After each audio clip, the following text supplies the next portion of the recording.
பாண்ட்ல எதுலயுமே வந்து once default ஆயிருச்சு அப்டின்னா கொஞ்சம் கஷ்டம் தான். அதனால தான் வந்து டிஃபால்ட் ஆகக்கூடாத கம்பெனியா பார்த்து நம்ம வந்து இன்வெஸ்ட்மென்ட் பண்ணணும். அது கார்ப்பரேட் பாண்டா இருந்தாலும் சரி, இப்ப கார்ப்பரேட் பாண்ட்னா என்னது? எல்லா பிரைவேட் கம்பெனியும் கார்ப்பரேட் பாண்ட் தான்.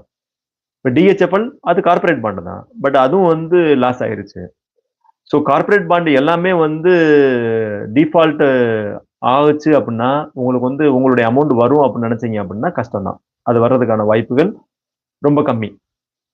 பேங்க்ரப்ட் ஆயிருச்சு, அவங்கட்ட வந்து காசே இல்ல அப்டின்னா குடுக்குறது கஷ்டம் தான். அதனால தான் வந்து பாண்ட் இன்வெஸ்ட்மென்ட் வந்து ஈக்விட்டி இன்வெஸ்ட்மென்ட்டாவது உங்களுக்கு வந்து ஈஸியா வந்து இன்வெஸ்ட்மென்ட் பண்ணிறலாம்.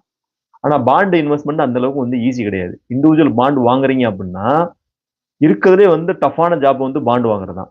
ஏன்னா, அதனுடைய பெர்ஃபார்மன்ஸ் பார்த்து, கம்பெனியுடைய ப்ரொஃபைல் பார்த்து, நீங்க பாண்ட் வாங்கணும் அப்டின்னா, ஈக்விட்டி மார்க்கெட்டோட அண்டர்ஸ்டாண்டிங் உங்களுக்கு இருக்கணும்.